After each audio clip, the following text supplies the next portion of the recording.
ఓం శ్రీ సాయిరాం. సాయి గురుకులం కార్యక్రమానికి స్వాగతం. తనను ఆశ్రయించినటువంటి భక్తుడు తన మాటను నిర్లక్ష్యం చేసిన, తనను వీడి వెళ్ళిపోయినా, తను చెప్పినట్టు జీవించకపోయినా, అటువంటి వారి పట్ల కూడా నా కరుణా కృప ఎప్పుడూ ఉంటుంది. వారు నన్ను ఎప్పుడైతే పరిపూర్ణంగా తెలుసుకుంటారో వారి పట్ల నా యొక్క కృప, అనురాగం ఇవన్నీ కూడా ఎల్లవేళలా ఉంటాయని చెప్పి బాబా చూపెట్టినటువంటి నిదర్శనానికి ప్రతీక శ్రీ ఉపాసిని మహారాజ్. ఉపాసిని మహారాజు డిసెంబర్ 24, 1941 సంవత్సరంలో వారు మహాసమాధి తీసుకున్నారు. ఈరోజు ఉపాసిని మహారాజు సమాధి తీసుకున్నటువంటి రోజు సందర్భంగా బాబాతో ఉపాసిని మహారాజుకున్నటువంటి అనుబంధం గురించి మనం మాట్లాడుకుందాం. ఎందుకంటే ఇది ఒక విలక్షణమైనటువంటి అనుబంధం. బాబా విధించినటువంటి గడువు 1911లో ఉపాసిని మహారాజు షిరిడీకి రెండోసారి వస్తారు. వచ్చినప్పుడు బాబా ఒక మాట చెప్తారు, నువ్వు 4 సంవత్సరాలు నేను చెప్పినట్టుగా నీవు జీవించగలిగితే, కేవలము రొట్టె పప్పు భుజించి ఖండోబాలో ఉంటే చాలు, 4 సంవత్సరాల తర్వాత ఈ శ్యామ మాధవరావు దేశపాండే నిన్ను బయటికి తీసుకొచ్చి నిన్ను ప్రకటింపజేస్తారు అని చెప్పంటారు. అంటే 4 సంవత్సరాలు బాబా చెప్పినట్టుగా జీవించి ఉంటే ఉపాసిని మహారాజుకు గొప్ప దైవిక శక్తులు వచ్చేవి. కానీ 1913 నాటికి బాబా విధించినటువంటి గడువు 2 సంవత్సరాలు పూర్తవుతుంది. 2 సంవత్సరాలు పూర్తయిన తర్వాత ఉపాసిని మహారాజు ఖండోబాలో ఉండలేక అక్కడి నుండి నిష్క్రమిస్తారు.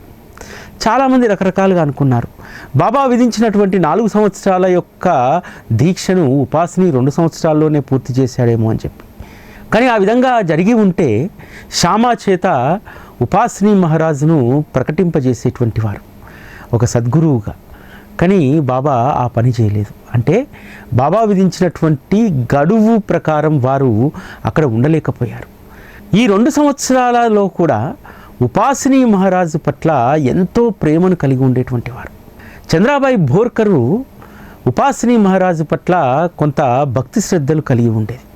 బాబాతో ఏ విధంగా అయితే చనువుగా ఉండేదో ఉపాసిని మహారాజుతో కూడా వారికి సేవ చేస్తూ అంతే చనువుగా వారితో ఉండేది.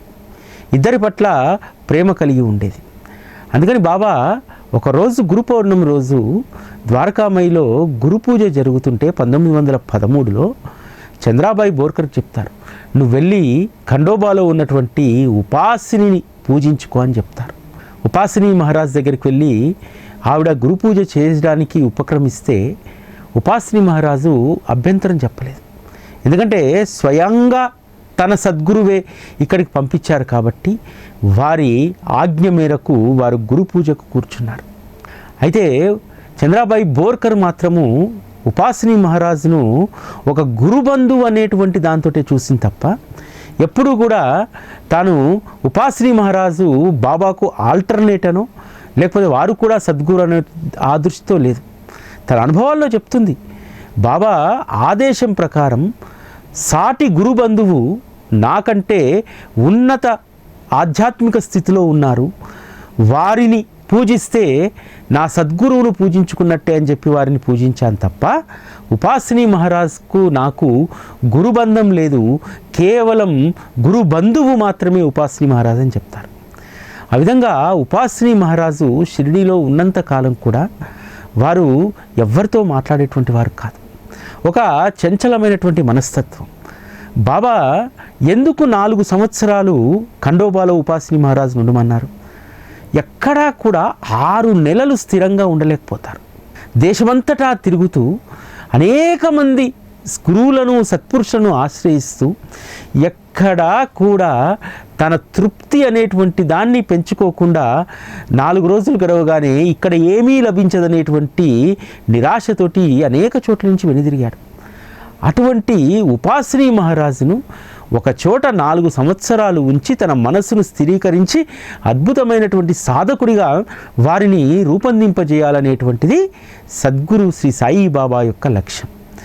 కానీ ఎక్కడా ఉండనటువంటి సుదీర్ఘకాలం 2 సంవత్సరాలు ఖండోబాలో ఉన్నారంటే అది బాబా పట్ల ఉపాసిని మహారాజుకు ఉన్నటువంటి భక్తి శ్రద్ధలే.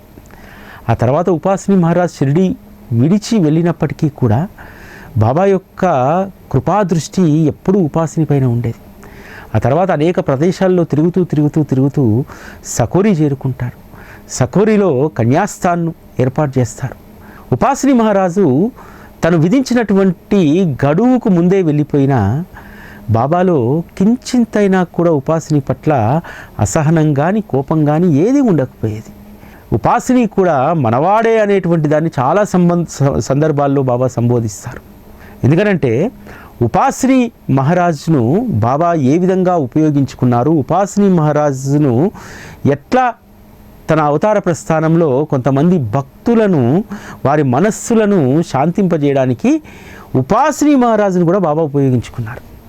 బాపు సాహెబ్ జోగు బాబా మహాసమాధి తర్వాత బాబా దేహం ఒరిగిపోయింది, ఇక ఎందుకు నేను హారతి ఇవ్వాలి, దేహానికి హారతి ఇవ్వడమేంది అని అనుకున్నాడు. ఎందుకంటే బాపు సాహెబ్ జోగు అప్పటి వరకు శరీరంతో ఉన్నటువంటి సద్గురువుల ఆరాధనలో ఉన్నాడు. సద్గురువు యొక్క శరీరం ఒరిగిపోయిందంటే ఇక అక్కడ మహత్తు ఉండదనేటువంటి దాంట్లో ఉన్నాడు.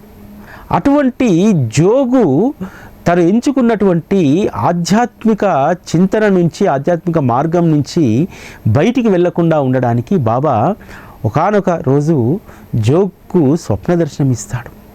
ఇచ్చి, జోగ్, ఇక్కడ నువ్వు ప్రశాంతంగా ఉండలేవులే, నువ్వు సకోరి వెళ్ళి ఉపాసిని సేవించుకో అని చెప్పి స్వప్న దర్శనంలో చెప్తారు.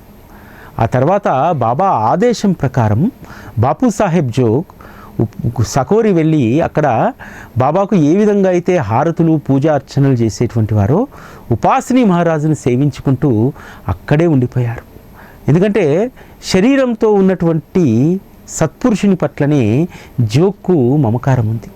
కాబట్టి ఉపాసిని మహారాజును కూడా బాబా స్వరూపంగానే జోగ్ భావించాడు. తన జీవిత పర్యంతం అక్కడే సేవ చేశాడు.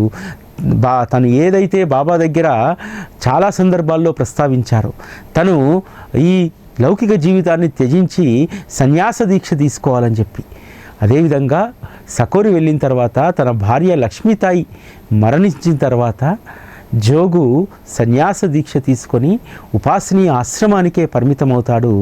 బాపు సాహెబ్ జోగ్ కూడా డిసెంబర్ 22వ తేదీ వారి యొక్క ప్రస్థానాన్ని ముగిస్తారు. జోగ్ సమాధి కూడా మనకు సకోరిలో ఉపాసిని ఆశ్రమం వెలుపల ఉంటుంది.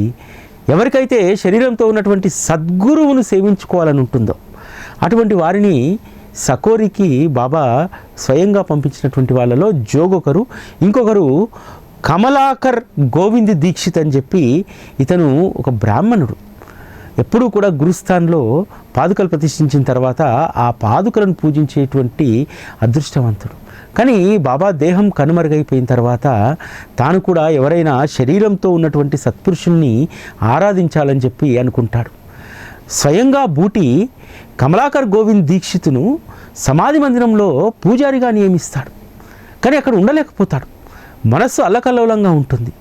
అప్పుడు బాబా అతని స్వప్న దర్శనం ఇచ్చి, సరే ఇక్కడ నువ్వు ప్రశాంతంగా ఉండట్లేదు, వెళ్ళి సకోరికి వెళ్ళి ఉపాసిని సేవించుకో అంటారు. ఉపాసిని వద్దకే తను వెళ్ళిపోతాడు. ఇక్కడ సమాధి మందిరంలో ప్రశాంతంగా పూజ చేసుకోలేకపోతాడు. ఆ రోజుల్లో కొద్దిమంది భక్తులకు ఇటువంటి భావన ఉండేది, సత్పురుషులంటే శరీరంతో ఉన్నటువంటి వారిని మాత్రమే సేవించుకోవాలని చెప్పి. అటువంటి వారందరినీ కూడా ఉపాసిని మహారాజ్ వద్దకు బాబాయే స్వయంగా పంపించేటువంటి వారు. అక్కడికి వెళ్ళినటువంటి వారు అందరూ కూడా బాబాను సద్గురువుగా, ఉపాసిని మహారాజును తమ లివింగ్ గురువుగా పూజించుకునేటువంటి వారు.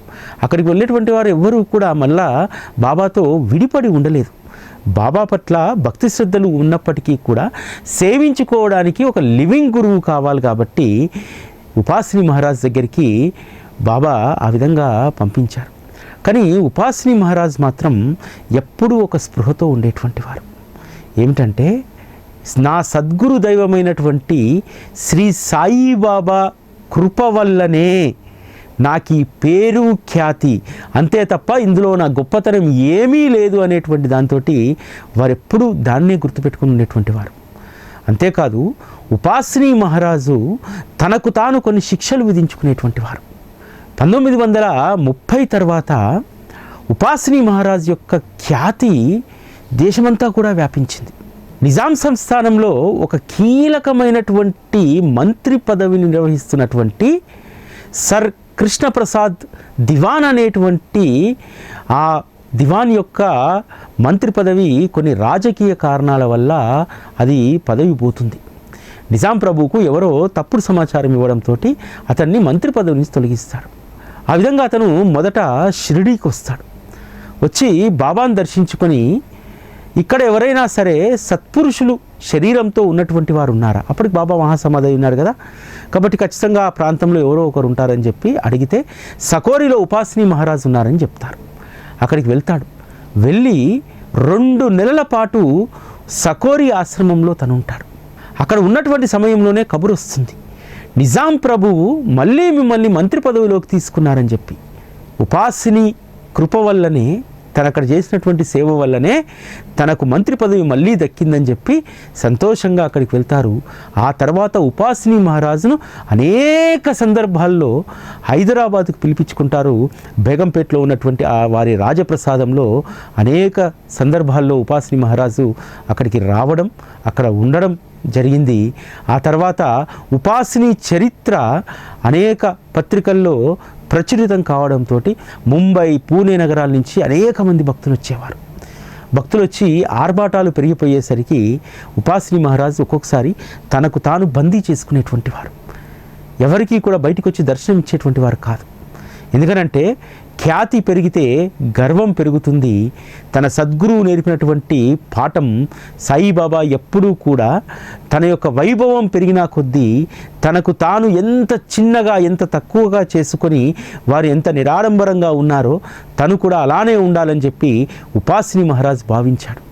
అందుకనే ఖ్యాతి పెరిగినా కొద్దీ ఉపాసిని మహారాజు తన యొక్క స్థాయిని తగ్గించుకునేలాగా శూలలు అన్నీ ఒక బందీఖానాన్ని ఏర్పాటు చేసుకుని అందులోనే కొన్ని నెలల పాటు వారు ఉండేటువంటి వారు.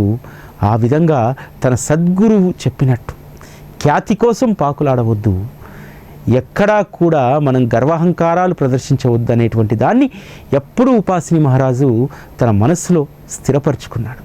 అంతేకాదు సద్గురువు పట్ల ఎంత ప్రేమ, అడుగడుగునా తనను శ్రీ సాయిబాబా ఎలా కాపాడుతున్నాడు, తన ఆధ్యాత్మిక ప్రయాణంలో వారు ఎంత తోడు ఉన్నారనేటువంటిది ఒక్క ఉపాసిని మహారాజుకు మాత్రమే తెలుసు.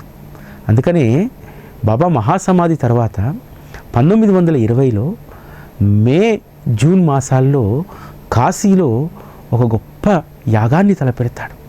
ఆ యాగం సంబంధించి ఒక మాట చెప్తారు ఉపాసిని మహారాజు.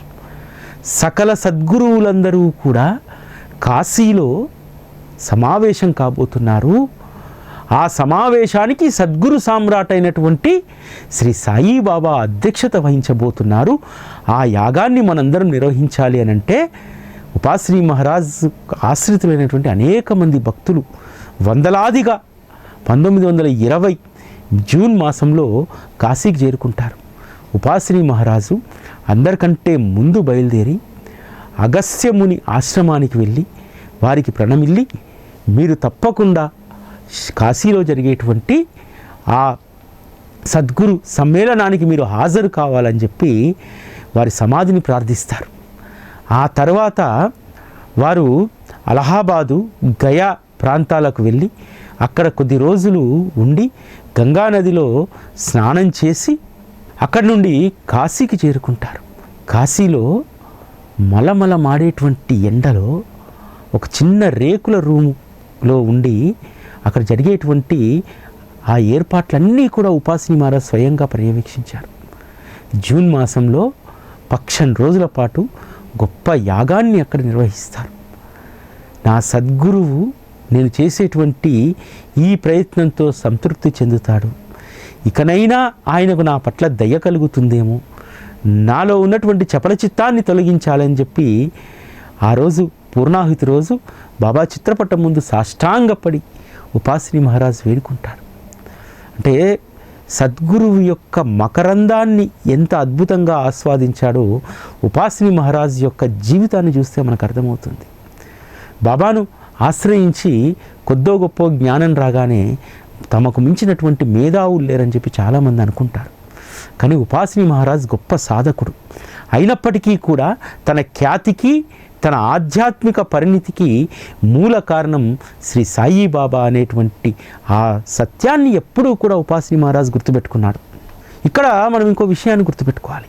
ఉపాసిని మహారాజ్ ఖ్యాతి విపరీతంగా పెరిగిపోయింది. అనేక మంది కన్యలు సంస్థానానికి వచ్చారు. అదేవిధంగా తన ఖ్యాతి దేశమంతా కూడా వ్యాపించింది.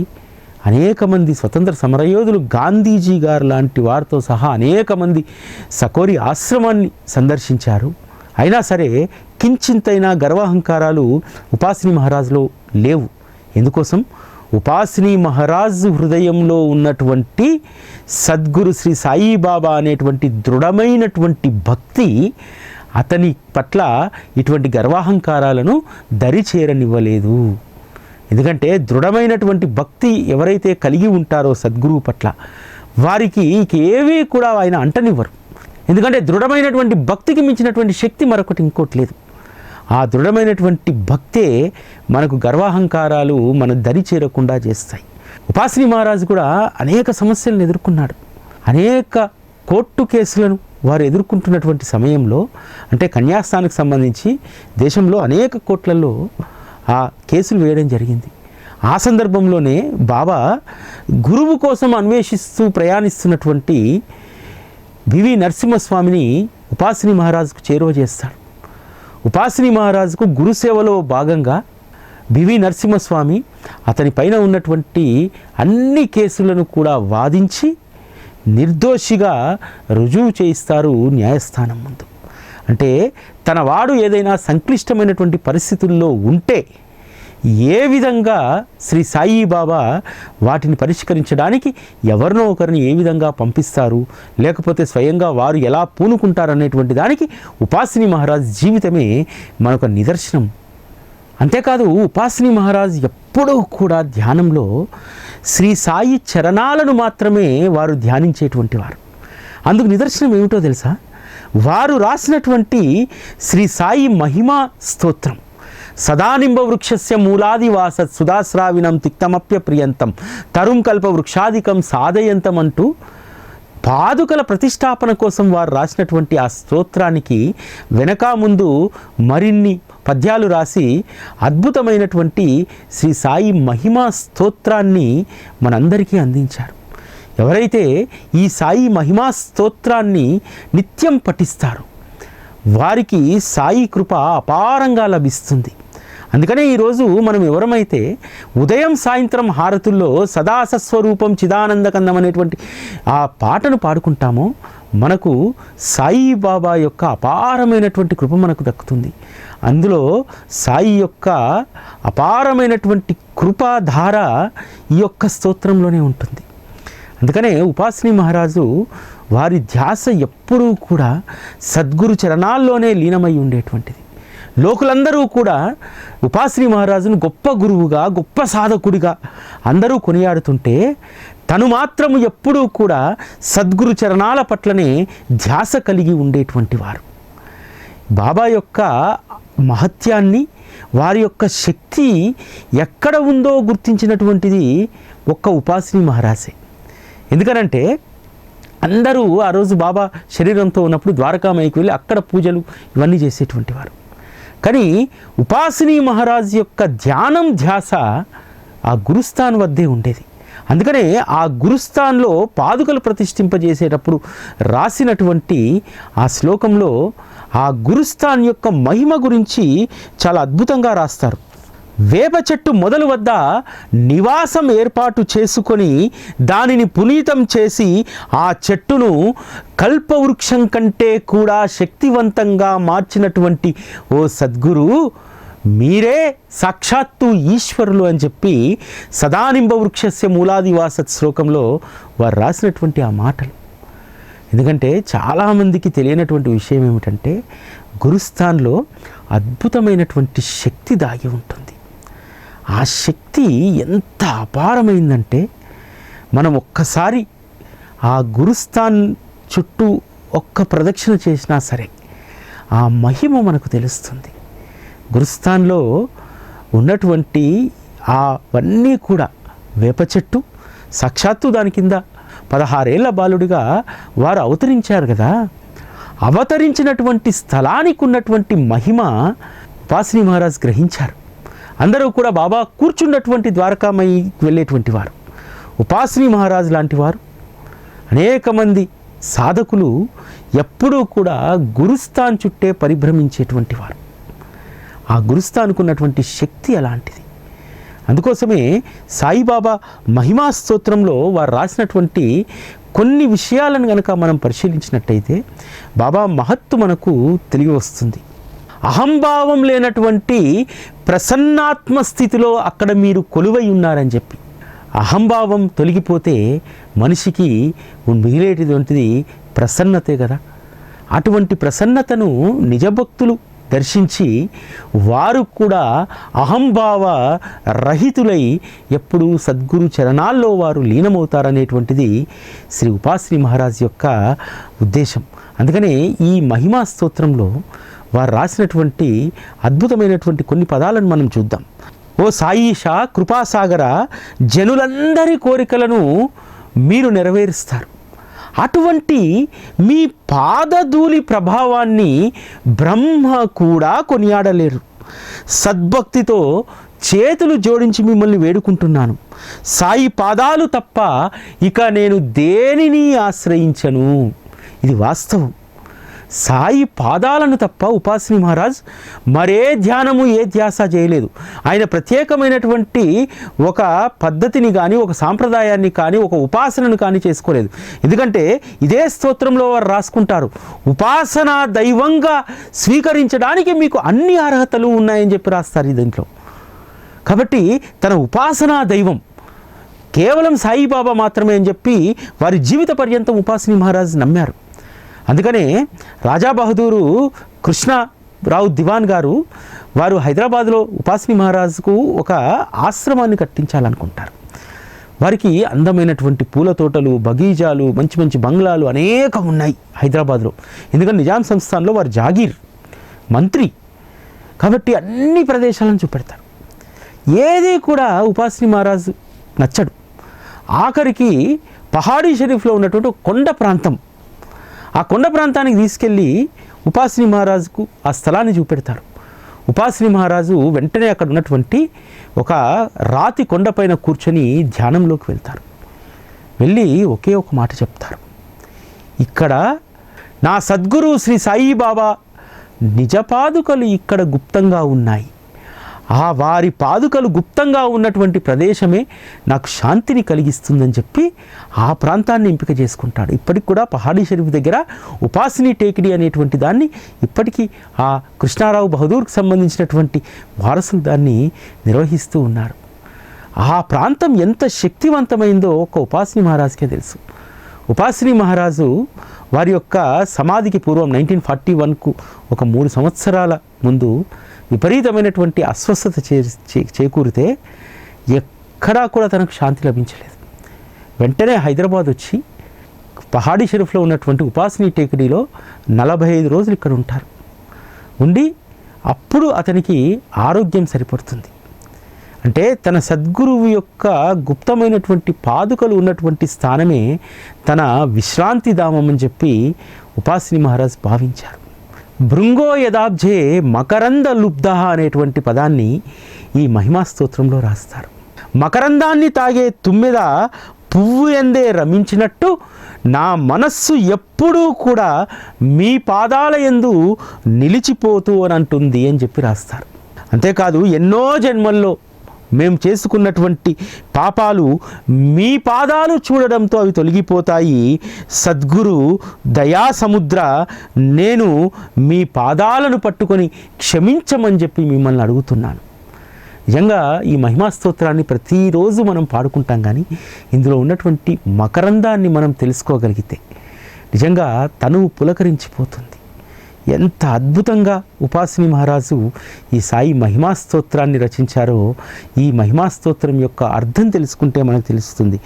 ఓ సాయినాథ, మీ చరణామృతమునందే నా మనస్సును లగ్నం చేసి నిరతం భక్తిభావంతో ఉండేలా అనుగ్రహించండి. పాపాల నుండి, శాపాల నుండి, మురికి కూపాల నుండి బయటపడే కైవల్యం నేను పొందుతాను. ఎవరైతే ఈ స్తోత్రాన్ని భక్తి శ్రద్ధలతో పఠిస్తారో వారు సద్గురు కృపకు పాత్రులవుతారు. ఇందులో సందేహం ఏమీ లేదు. సదాసత్స్వరూపం చిదానంద కందంలో ఉన్నటువంటి అద్భుతమైనటువంటి మహిమ ఇది. సాయి పాదాల యొక్క మకరందాన్ని ఉపాసిని మహారాజ్ ఆస్వాదించాడు. అందుకనే సాయి చరణాల యొక్క మహిమను ఇంత అద్భుతంగా వారు స్తోత్రంలో రాసి మనందరినీ కూడా తరింపజేస్తున్నారు. ఈరోజు డిసెంబర్ 24 ఉపాసిని మహారాజ్ యొక్క పుణ్యతిథి సందర్భంగా వారిని స్మరించుకున్నందుకు బాబా ఎంతో సంతోషిస్తాడు. బాబాకు తన భక్తుల పట్ల ఎంత ప్రేమనో ఉపాసిని మహారాజ్ జీవితాన్ని మనం తెలుసుకుంటే మనకు అవగతమవుతుంది. తన మాటను అలక్ష్యం చేసినా సరే ఉపాసిని మహారాజును బాబా వదలలేదు. తాను నిర్దేశించినటువంటి కాలపరిమితి ప్రకారం షిరిడీలో లేకపోయినా ఎక్కడికి వెళ్ళినా ఉపాసిని మహారాజ్ పట్ల కృపాదృష్టి బాబాది ఎప్పుడూ ఉంటూనే ఉంది. ఆ విధంగా మనపైన కూడా బాబా కృపాదృష్టిని ఎప్పుడూ సారించాలని చెప్పి మనస్ఫూర్తిగా కోరుకుంటూ ఓం శ్రీ సాయిరాం.